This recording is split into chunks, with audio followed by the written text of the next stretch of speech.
look at the different situations with different people, and they'll have the same charge, but somehow the media will talk good about this person and say, oh no, maybe it can't happen. But if it happened to another person, goddamn it, he did it. And look at his girlfriend in high school said he did it. The girl, any girl he dated said he was a goddamn R word. Any girl he looked at, he was just fondling them. He was just a no good son bitch this whole time. We just ain't gonna tell you till now because we like this motherfucker over here. But this one right here, oh, he been a devil best friend all his life.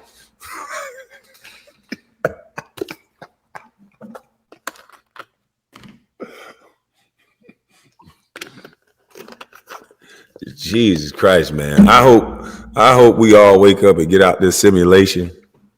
Because, man, just think of the power of black males or all males having 3 trades. There's a guy about to give me a quote about forestry mulching. And I think I'm going to go get me one. But he got a forestry mulcher. And I was out there like, damn, this tree a little bit too big for me. I'm scared to saw this motherfucker down. And I don't want it to go, a certain way, hurt myself, hurt somebody. But the rest of them, I get them on down. But this one kind of big. But this motherfucker, he say, man, you get one of these, you make money all day. He didn't invest his money into no damn Bentley or no shit like that. He made down payments on a forestry mulcher. And when this man told me what he making off of, I was like, damn, you lucky I don't know nothing about forestry mulcher. But that's a man. You can't control this man. He's the owner and operator of his own business, and everybody needs some land cleared. So you go to talking shit to him, it's fuck you. You know what I'm saying?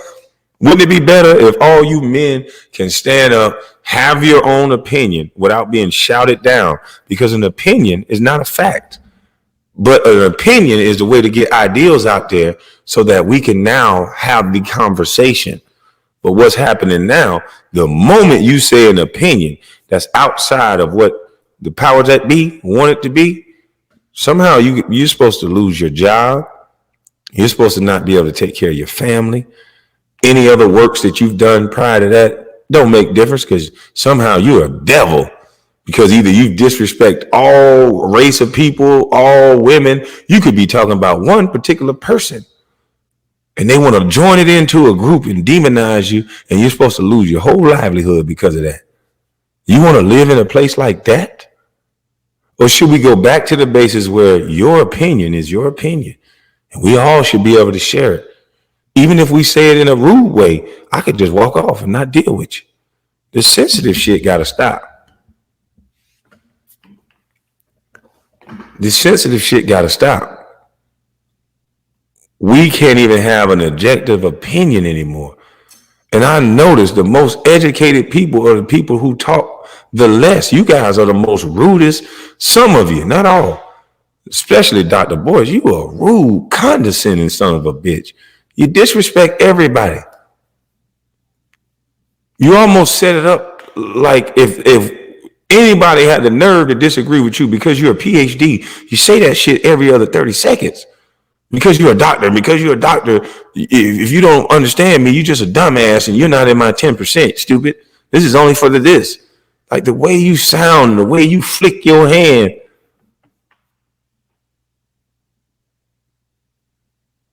You shouldn't do that. It's not the way you talk to no man. You can tell you ain't been around men. And you changed since you got married, boy. You a little spicy. But you ain't really changed. You just talking. She probably telling you what to say. Stop talking. Please stop talking to your husband, ma'am.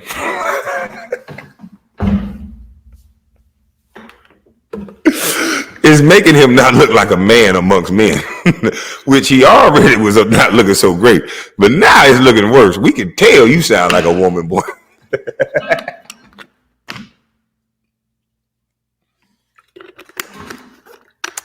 But let me get off this thing, man. I just want all y'all to just think, man. Open up your minds and open up your eyes and start seeing what's going on and think. Go back and start looking at all the stories that the media have been putting out. Look at how they talk about the same scenarios and look at the outcomes between the guys who's connected to all these different groups. It's a lot of different treatment. And if you're okay with it, then hey, I guess it's okay. But if you're not, we the people. So y'all have a blessed day. I don't know what we're gonna do about YouTube showing us in real time that we are not free, because I haven't bothered anybody. So I don't know why putting my name in a title would make it to where you have to review the video. But they kind of showing us we don't have any power and we're not free. So I would like for some of our moguls, our black moguls, let's get together and get our own platform. Are y'all scared to do that like Dr. BoyceWatkins said? Because he said you know better than to help us. Dr. Boyce basically said, in street terminology, he basically said, you elite niggas on the internet, you niggas on TV, y'all some bitch ass niggas. And y'all know better than to help back in your community, because the white zaddy will whoop y'all punk ass and replace y'all like little boys with somebody else that'll play ball. Now, that ain't me. That what Dr. Boyce said. And if you need to hear it one more time, I'll play it. That what Dr. Boyce said. And if anybody say he didn't say that, and like, I don't understand what's wrong. Like everybody who's following me, they'll follow me and say what I said wrong or say what I said right. So, and I don't get on there and say, fuck you, or this is that, or you blocked. I won't do that. And you, Dr. Boyce, you just make up shit. That's just like, I don't know. Up is down now and down is up. So it's all to the good. I guess like I said, we're in a simulation. So you guys have a great day, and you rappers and you elites that Dr.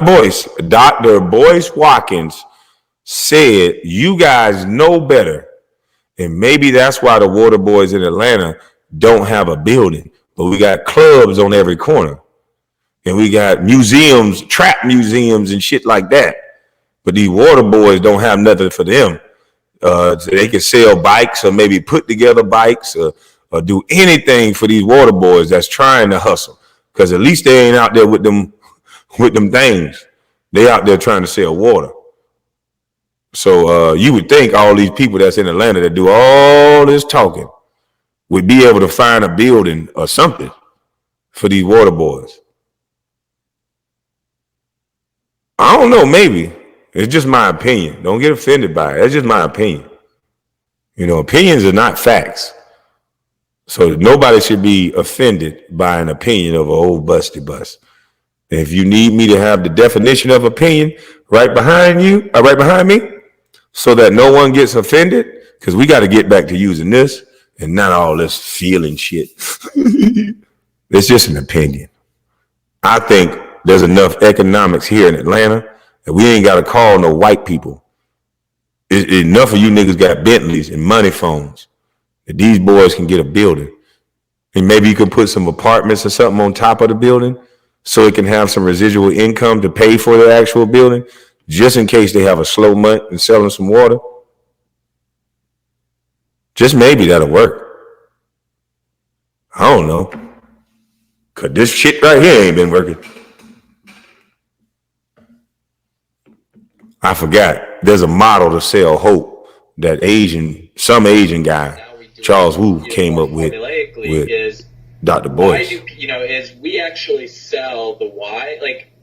Like when I explain what I do, I tell people I basically sell hope and dreams, and I fulfill it. Sometimes I fulfill it with SaaS.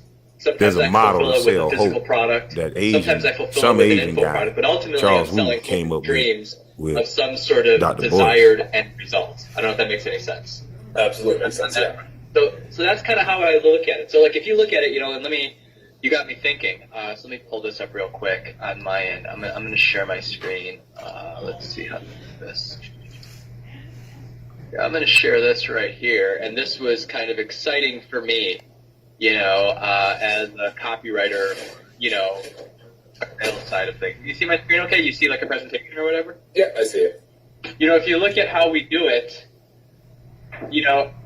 in this case, we're selling there's like a model to sell hope product, that I'm not saying some like, Asian guy, I believe it's a good product Charles to put Wu, together. came I'm not up saying it's with a bad product, but in the Dr. grand Boyce. scheme of like, children's education products and stuff like that, there's thousands of them out there, right? It's like if you're selling like webinar software, if you're selling some sort of SaaS tool or whatnot, you know, the reality is like, you know, we're not that special snowflakes, you know, like it's all the same thing.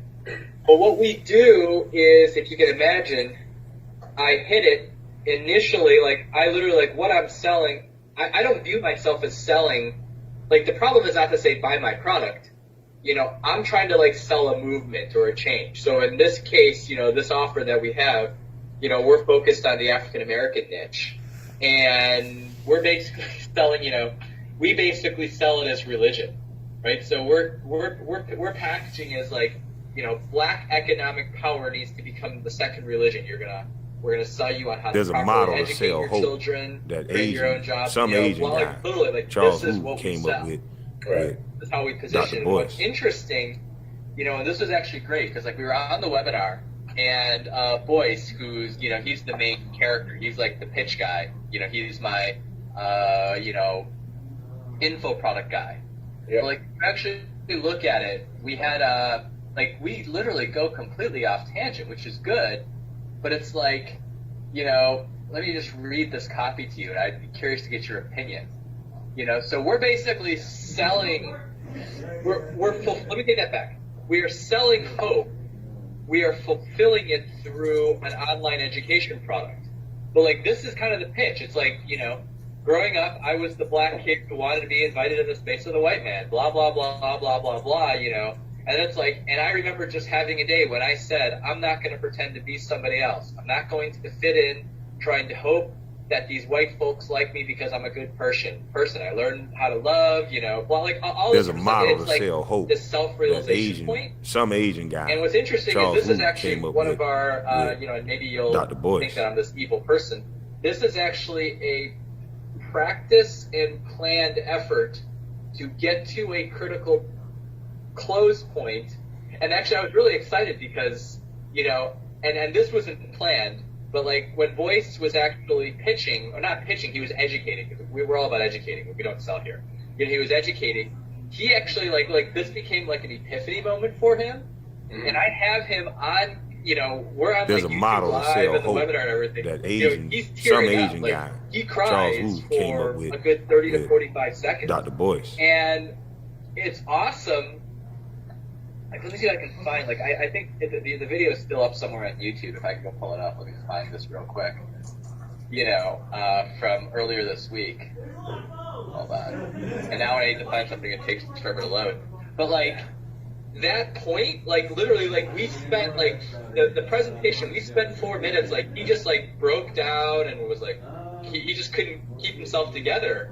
And the customer response in terms of comments at that time just completely blew up. And I don't want to make it sound like it's completely manufactured, or, well, I guess it somewhat is, but this really blew up. And I don't want to make it sound like it's completely manufactured. There's a model to sell hope. I guess it somewhat Asian, is, but this was, some Asian you know, guy, beyond my Charles Wu expectations. came up with, but like Dr. Boyce. The phones or the online, you know, like the orders started bringing in because like people were able to emotionally identify with the why.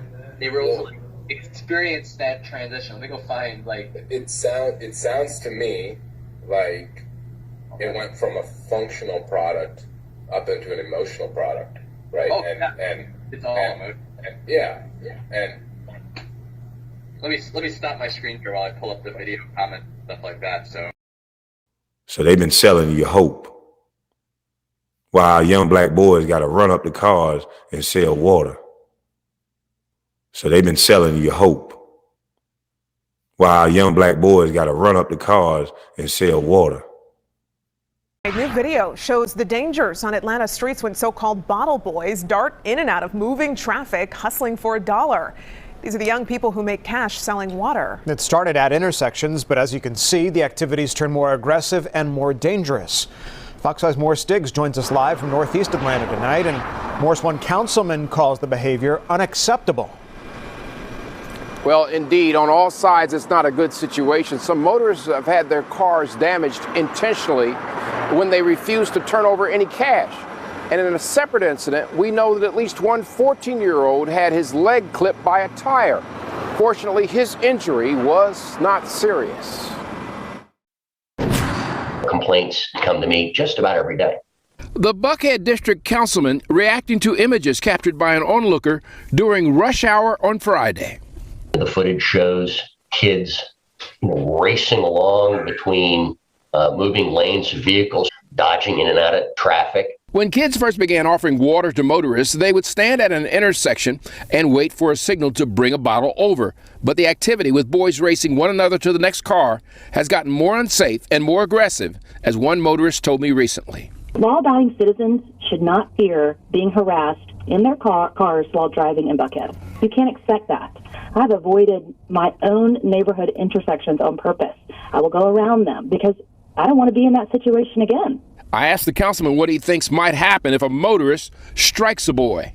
I hate to say it, but, it seems sadly inevitable that would happen. Mayor Bottoms last week announced she'd hired an executive to deal directly with the Waterboy issue. Hello, Atlanta. I'm Major Andrew Senza with the Atlanta Police Department. I'm the commander of the Zone 2 precinct up here in Buckhead. What we are asking from the public is for you to stop engaging in sales of waters in our intersections. By giving them money, you're just condoning their behavior and putting them more at danger. But for Shook and his constituents, they are looking for some enforcement right now. What bothers us more than anything else is a seeming signal from the top, which is, this really isn't all that bad. Get over it. The position, Shook says, from City Hall basically puts that commander, the police officers, kind of stuck in the middle. Now, the mayor's new director of youth engagement will try to steer these boys out of this traffic and get them into a training program or get them back into school. Because we don't care about young black boys. These niggas will shake the ground if it was black little girls out there running up and down the damn street, almost getting hit by cars trying to sell some fucking water. But see, we ain't talking about black boys yet in the media, so it's not popular. So anytime you mention female, no matter if she's snatching cases out of niggas' hands and busting them in the face first, whatever they doing, it don't matter because the wave is they right. While young black boys, 2-3 bodies get laid down in the street every night. And it ain't no state of emergency. It ain't no it ain't no bills being passed. It ain't nothing. It's just let them kill each other every night.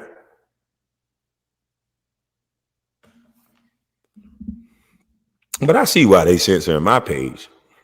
Because I'm talking about some shit that can help change some shit. But what's your plan? My plan is to tell y'all to put them fucking guns down and stop lowering the value of these neighborhoods so these white folks can come in and regentrify and buy it and create dog parks and make the beautifulest shit you ever seen. That it was gang territory and had a higher crime rate.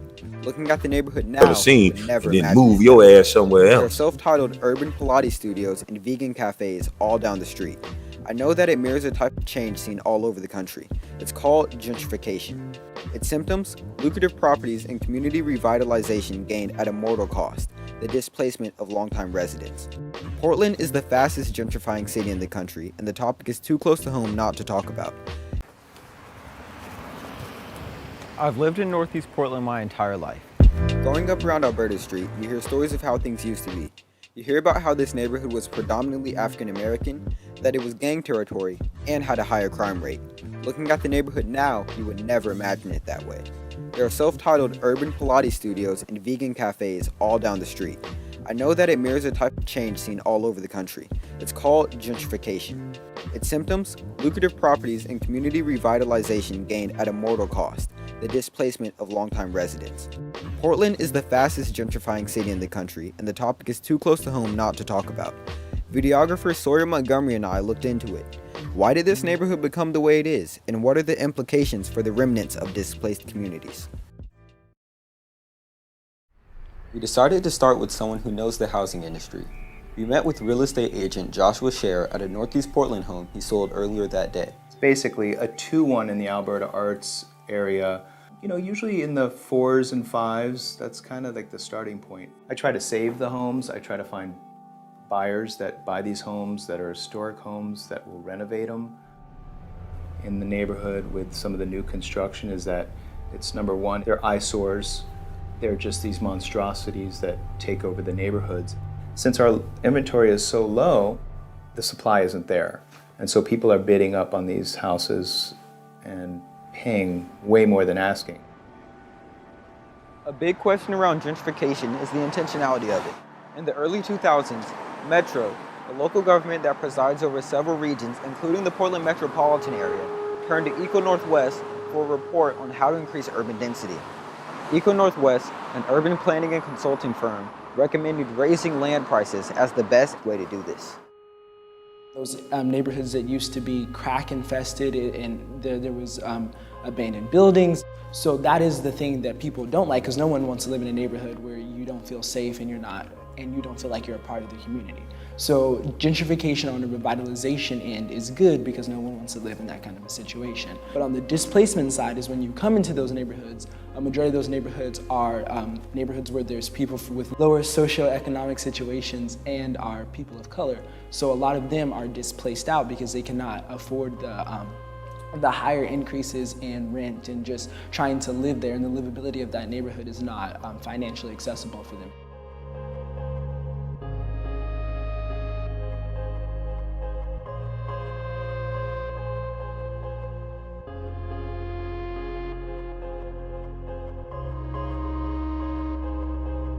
So it's funny, we're talking about gentrification. A lot of these guys that we find here in a lot of these shootings, they don't live here anymore, right?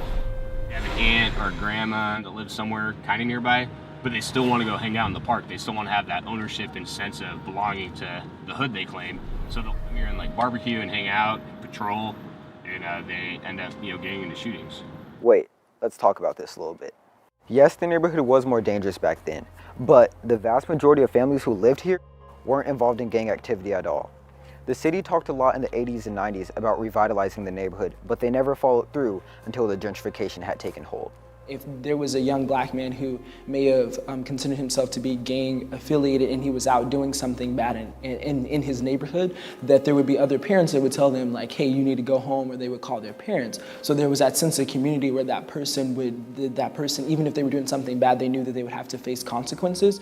I think that since gentrification, these people don't feel like this is their community anymore, that they are less likely to listen to the person who may be on the street because that person on the street's not there anymore. Right now we're at my grandma's house. As a kid, I would always come here and just play with my cousins. My auntie had that house next door. My auntie moved out. They had completely redid that house. The house looks brand new. The houses next door we used to own, but we sold. The lot, which was still empty. The two houses, but they weren't built. It was like a lot. Like when I would come down here over summer, it like slowly just people start leaving. And like some of the friends I made were gone. Like you see like Salt and Star, Little Big Burger, and you just see like houses behind that. Like they make a house turn into like a little store. I think it comes in my head like, is it gonna be bought out? Is it gonna get torn down?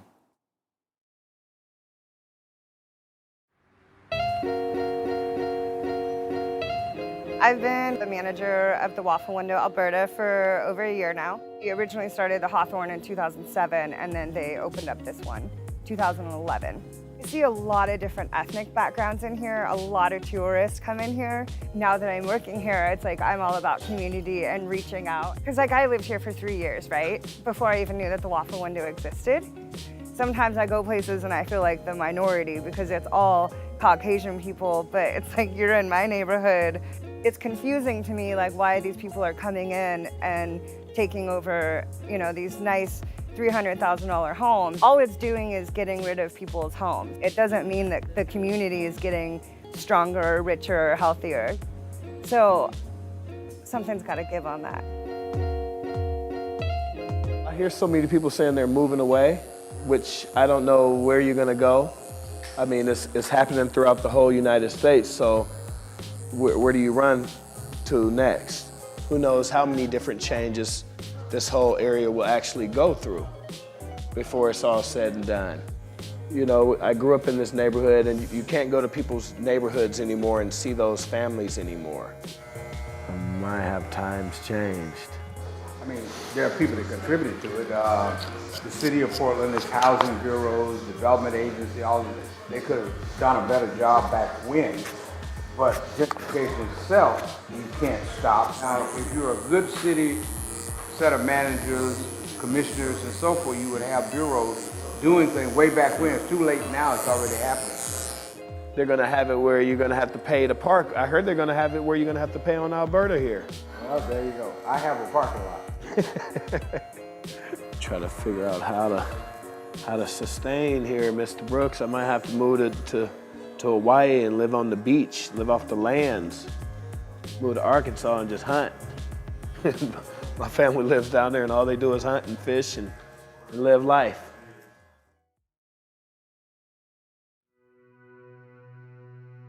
At the bus stops, I've seen people probably lived in like richer places. People walk by and just stare at the African Americans. It used to be a very cultural neighborhood. It's not very cultural no more. And we do get a lot of offers saying, we buy you out. I don't like that.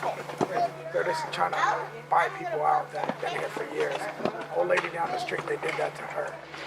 I don't agree with their methods, but yes, I do like the change. We're like the only Hispanic, and there was right across the street from us, some white people lived there, but everything else just got literally moved out. You know, you don't want to live here before. Now everybody wants to live here. You can walk your family at nighttime, and I don't know. I don't know what's positive. If you're rich, it's good to live here, but if you're not, then there's you slowly getting kicked out. You know, if you can't afford it, then you just gotta go. I moved here September of 1970. At one point, this was pretty much predominant black neighborhood. This was the hood, the kids called it. I put it like that. Most of the people over here was afraid to even come out of their house. My house was shot up a couple of times. You know, I didn't move. Why didn't you move? I ain't scared. Bud Clark, he helped. I got together with him, and he gave us some resources, and we pretty much cleaned it up. Got Emmanuel, 5 minutes from Emmanuel, 5 minutes to the Lloyd Center. Anything you want is right in here. This is valuable property over in here. I saw it have $32,000 or something like that's what they give them for their home. That was the problem. They didn't listen. Now they squabbling. Ain't nobody took their homes away from them over here. You're the one that sold out, you know? I was offered, what, $350 here about 6 months ago, $350,000. That ain't no money. And another guy came here a couple of days ago. He was looking at the house. I said, how much you give me for mine? He said, I'll give you $450 right now. That tells me something. There's two aspects, there's two ways to look at it. You hate they doing it, but it's paying off for me by me staying here. You know, it's really paying off, you know.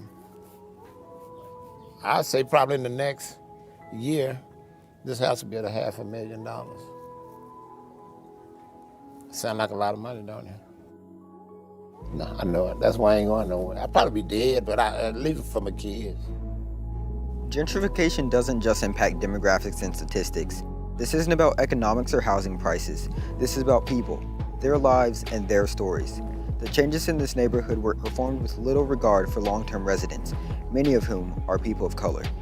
People who want to buy a bigger house or start a new business aren't bad people, but they're contributing to an issue that is too large to ignore. Fault lies within negligence by higher-ups, city planners and government officials who allowed this to happen. What's done is done, and now it's time for this community to reflect.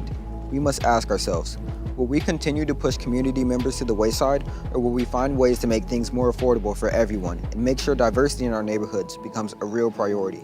It's time to take a stand for our community, my community, because I'm not ready to leave it behind. I just told you last night, ain't old block for sale in the news? And no, that's not me worried about Chicago, because it happened in Georgia, it happened in New York, it happens all over America. It's not about talking about someone's city. It's about what's actually happening. It ain't safe for us to walk the streets when we in those communities, but somehow when they were gentrified and they make it look good, somehow anybody can walk up the goddamn street with a latte and a poodle.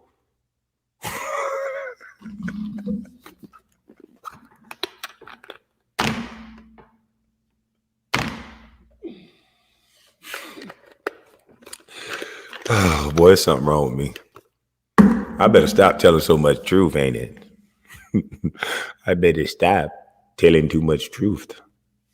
They say the truth will set you free. I know for a long time that's a goddamn lie. Truth shine too many light on the devil. Yeah, that's what happened with truth. In the real world, truth shine a light on the devil. And the devil will do anything to protect his ugly little secrets. But in the end, truth always wins. So might not be me, might not be you, but we all starting to see the truth. We're in a simulation. We are in a simulation. We are told what to be mad at. There's more people mad at me than that lady Patrice Color. They mad at me. That motherfucker got 3-4 million allegedly. She get to still make bold statements. Allegedly, I seen a little clip. The gate for me and not for thee. Lord Jesus Christ. I'm not selling you hope. I'm selling you that we can start getting our mind wrapped around what we should be talking about. And it should stop being led with our emotions. Turn off CNN. Turn off all these goddamn TV stations. And the next time, before they get you out to vote with your emotions, vote with, we voting for the motherfucker that's going to put the code in these schools. We voting for the motherfucker that's going to help build these youth centers around America. We voting for the motherfucker that's going to make that shoe drive twice a month for these underprivileged kids with the lunch lady line, got all the lists. We're going to make that a national day to get these underprivileged kids shoes. Since you got $90 million to throw around and you got millions of dollars to throw at schools that are still failing, we're going to make sure it actually hit the kids.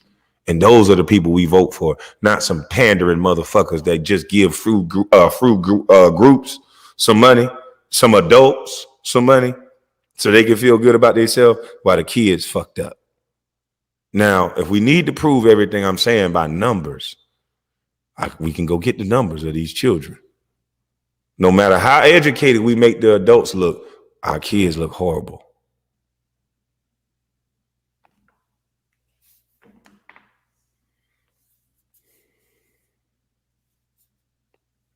We push to our culture that we got to pay a woman $50,000 for a date. But we don't push to our culture to give $50,000 towards a youth center. If you can give $50,000 for a date, then you can give $50,000 to a youth center.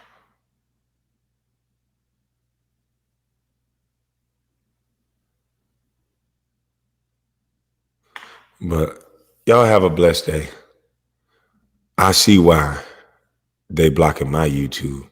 Y'all ain't heard a conversation like this since y'all buried your granddaddy, ain't it? No offense to nobody. I told you I was raised by the elders, and that's who we need to get back to. Everybody on my page has an adult, grown-up woman or granddaddy, great-granddaddy, or grandmother that sound just like me. And that's why I'm resonating with so many of y'all. Y'all ain't crazy. Y'all grandma and y'all granddaddy been talking like this for years. You just wasn't listening because you had a job, and I had to be quiet too. I'm not above nobody. Company policy is a bitch. That's the first thing that we need to go up to our leaders and say, this is America. We want to abolish that little line in your company policy where you can fire somebody from what they're saying against what the media that's being controlled by corporations is saying. And that's how you talk. Y'all have a blessed day. Is saying, and that's how you take back America. Woods, pretty face, but I'm known for hitting drugs. Yeah. Got him like, too good. To the yard, he ain't never leave this pretty on God. Broke, too good. Real boss, nigga got the Woods, pretty face, but I'm known for hitting drugs. Yeah. Got him like, too good. To the yard, he ain't never leave this pretty on God. Broke, too good. Real boss, keep nip, got too good. Real boss, keep nip.